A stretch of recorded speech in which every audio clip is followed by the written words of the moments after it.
안녕하세요. 한윤솔텍 조은비 과장입니다. 솔리드웍스 왓츠뉴 2025 시뮬레이션에 대해서 소개해 드리도록 하겠습니다. 먼저 2026 신기능 소개에 앞서 솔리드웍스 시뮬레이션에 대해 간단하게 소개해 드리도록 하겠습니다. 솔리드웍스 시뮬레이션은 세 가지 포트폴리오로 구성되어 있습니다. 기본적인 해석만 가능한 스탠다드부터 다양한 기능을 제공하는 프로페셔널, 마지막으로 고급 해석 기능을 포함한 프리미엄이 있습니다. 보시는 것처럼 다양한 해석이 가능한 포트폴리오를 제공하고 있습니다. 설계자면 익숙한 솔리드웍스에 완벽하게 에이든이 되어서 사용할 수 있습니다.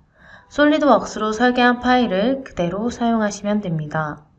또한 솔리드웍스의 장점인 설정과 뒷피처 기능을 사용할 수 있어 다양한 설계 검토와 단순화 작업을 하는 것이 어렵지 않습니다. 자체 튜토리얼도 제공하고 있으며 간단한 교육으로 고급 해석도 손쉽게 하실 수 있습니다.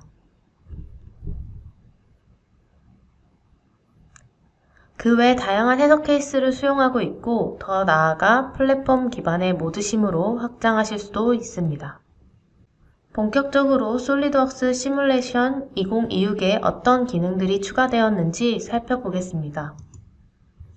먼저 세 가지 개선 사항이 있습니다.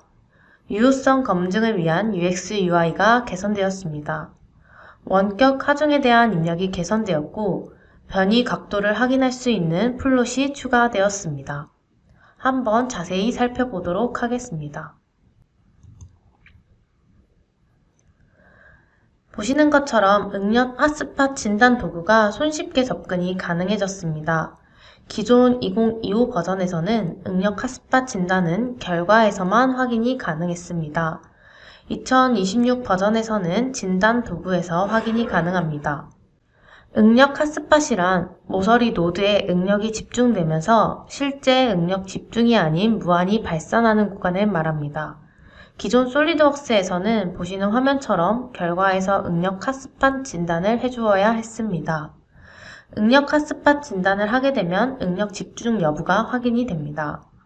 응력 핫스팟을 방지하는 방법은 모서리에 필렛을 주는 것입니다. 모서리 필렛을 준 상태에서 동일하게 응력 핫스팟 진단을 진행하게 되면 핫스팟 영역이 없는 것을 확인하실 수 있습니다.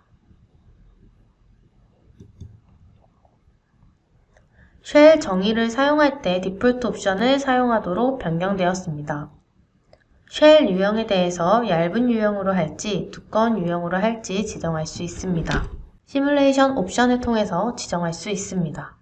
보시는 화면처럼 기존 2025 버전에서는 항상 얇은 옵션으로 나타났습니다.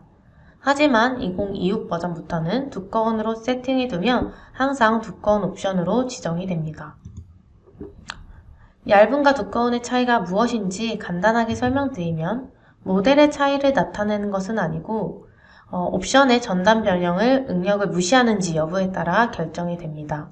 설계자가 판단했을 때 사용을 하시면 되고 두께와 길이 비율을 따져서 전단 변형을 무시해도 될 때 얇은 옵션을 사용하시면 됩니다. 추가적으로 유효성 검증을 위한 UX가 개선되었습니다.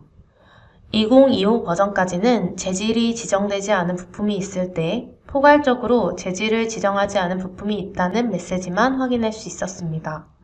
2026 버전에서는 어떤 부품이 재질이 지정이 되지 않았는지 손쉽게 확인할 수 있어 사용자 편리성이 개선되었습니다. 원격 하중의 개선 사항입니다.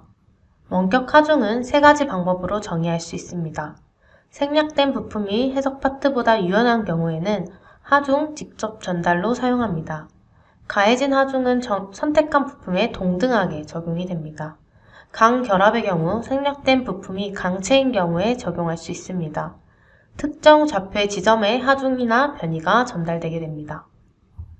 이러한 원격 하중에 쉘 정의에서 사용할 수 있는 부분이 개선되었습니다. 기존의 곡면 형태의 쉘을 사용할 때 원격 하중은 평면에만 선택이 가능한 제약이 있었습니다. 2026 버전에서는 모서리도 선택이 가능하게 되어 보다 현실적인 조건을 부여할 수 있게 되었습니다. 화면에 표시되어 있는 부분처럼 쉘을 지정할 때 원격 하중이 2025 버전에서는 면만 표시할 수 있는 상태이나 2026에서는 면과 모서리 두 부분이 선택 가능하다는 아이콘을 확인할 수 있습니다.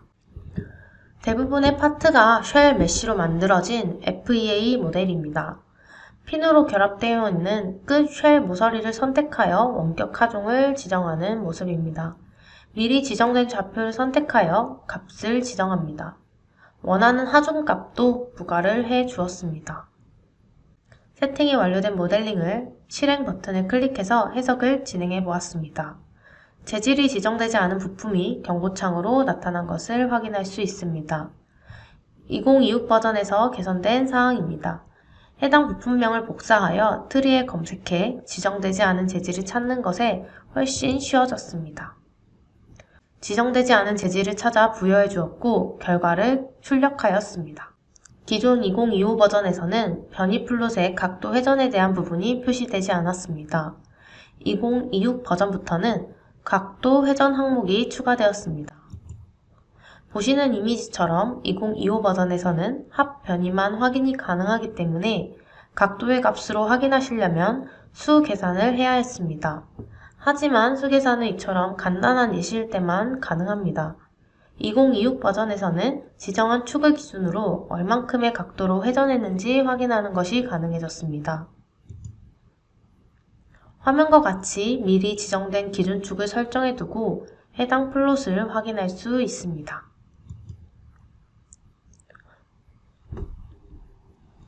추가적인 개선사항에 대해 말씀드리겠습니다. 이미 진동 해석에서의 핀 커넥터가 개선되었고 빔 하중 입력에 대한 기능이 개선되었습니다. 좌굴 스터디 결과에 대한 옵션이 추가되었으며 응답 스펙트럼 해석이 개선되었습니다. 이미 진동 해석의 경우 입력 PSD를 입력했을 때 구조물의 특성을 고려하여 응답 PSD가 출력되는 형태입니다. 이미 진동 해석에서는 핀 커넥터는 기존에도 사용이 가능했습니다.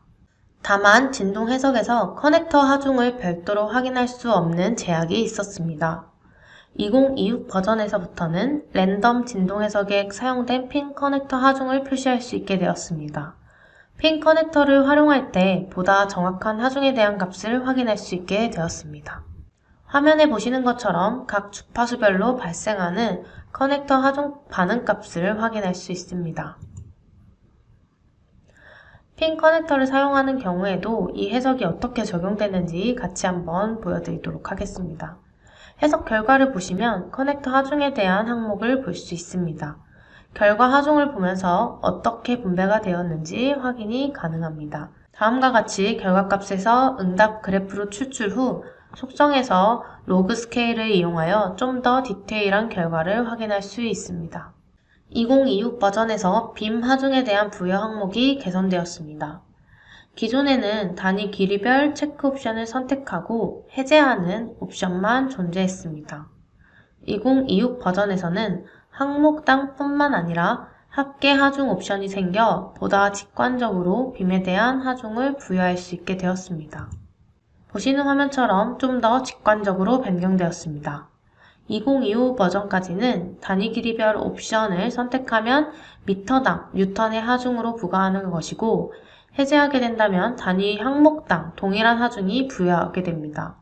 전체적인 하중을 부여해주고 싶다면 단위 길이별로 별도로 계산해서 하중을 부여해야 하는 불편함이 있었습니다. 2026 버전부터는 합계 하중을 부여할 수가 있고 전체 빔에 발생하는 전체 하중을 부여하면 면적에 대비해서 하중이 분배가 되게 됩니다. 이해하기 쉬우시도록 3m 길이의 빔 3개를 이어서 하중을 부과하는 경우에 대해서 예시를 들어보겠습니다. 양 끝을 고정을 한 상태에서 각각의 옵션을 주었을 때 얼마만큼의 하중이 부과되는지에 대해서 확인을 해보겠습니다.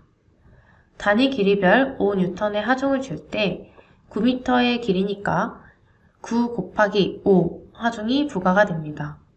항목당 옵션을 사용할 경우에는 3개의 빔으로 구성이 되어 있기 때문에 3 곱하기 5로 15N의 하중이 발생하게 됩니다. 합계의 경우에는 전체 빔이 5N인 으로 각 항목에 나눠져 항목당으로 보면 약 1.67N의 하중이 부여가 되는 것입니다. 요약된 화면으로 보시면 같은 5N일 경우에도 총 발생하는 하중의 값이 차이가 나게 됩니다. 반력으로 확인했을 때도 명확하게 보여집니다. 양 끝을 고정했기 때문에 각 끝에 발생하는 반력을 확인해 보면 실제로 부과된 하중을 확인해 볼 수 있습니다. 각 옵션별로 결과 하중이 다른 것을 확인할 수 있었습니다. 이러한 결과를 다양한 빔 결과값으로 산출할 수 있었습니다. 빔 하중이 조금 더 접근하기 쉬워졌기 때문에 빔 메쉬를 활용하시면 좋을 것 같습니다. 좌굴 스터디의 개선사항입니다. 좌굴이란 구조물이 압축 하중을 받을 때 압축되는 것이 아닌 특정 모양으로 휘어지는 증상을 얘기합니다. 식을 한번 보시게 되면 진동식과 수학적으로 동일한 것을 보실 수 있습니다. 고유 진동수 해석의 경우 원래 강성에 무게가 더해져서 언제 흔들리는지를 계산을 하게 됩니다. 좌굴은 형태는 똑같은데 무게 대신 하중 때문에 변하는 강성이 들어가는 것이라고 보시면 됩니다. 자를 꾹 눌렀을 때 살짝만 쳐도 휘어져 버리는 것처럼 힘을 받을 때 약해지는 정도를 행렬로 만들어서 계산을 하는 것입니다. 좌굴 해석과 관련하여 간단한 옵션이 추가되었습니다. 기존에는 모든 좌굴 모드를 뽑기 때문에 음의 좌굴일 경우에는 형상이 나타났습니다. 2026 버전에서는 물리적으로 말이 되는 양의 좌굴만 추출하도록 별도의 옵션이 생겼습니다. 얇은 판에 1N의 하중을 부과했을 때 하중 개수는 279 정도가 나오게 됩니다. 이 의미는 279N이 발생했을 때 1차 모드에서 좌굴이 발생한다는 것입니다. 보통 그래서 좌굴 해석은 고유 진동수 해석과 마찬가지로 1차 모드 형상이 가장 중요한 값입니다. 평판 모델을 인장 하중으로 변경했을 때 해석을 하게 되면 해석은 진행되나 의미 없는 값이 나오는 것을 확인할 수 있었습니다. 하지만 해당 옵션을 사용하게 되면 이 스터디에는 양의 좌굴값이 없다라는 메시지로 나타나게 됩니다.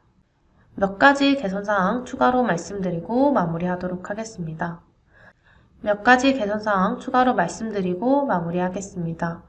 응답 스펙트럼 해석은 지진과 같은 진동이 발생했을 때의 최대 응답값을 나타냅니다.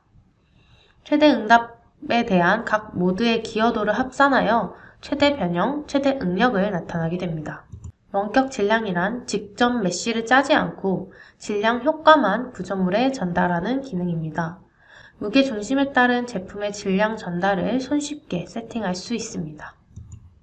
이러한 원격 질량을 응답 스펙트럼 해석에 사용할 수 있게 되었습니다. 원격 질량을 사용하게 되면 실제 메쉬가 없어도 되기 때문에 해석 시간을 단축시킬 수 있습니다. 약간의 라이선스 업데이트가 있었습니다. 불안정 구속 바디 감지 기능은 2023 버전부터 사용이 가능한 신기능으로 모델이 완전히 구속되지 않은 것을 확인할 때 사용하기 좋은 기능입니다. 기존 2025 버전까지는 심 프로페셔널 이상부터 사용이 가능했으나 라이선스가 업데이트가 되어 시뮬레이션 스탠다드에서부터 사용 가능할 수 있게 변경이 되었습니다. 추가적인 개선사항은 분산 커플링을 지원하는 커넥터를 사용하여 수행된 시뮬레이션의 스터디 솔루션 시간이 감소하였습니다. 이상으로 시뮬레이션 신기능에 대해서 말씀드렸습니다. 감사합니다.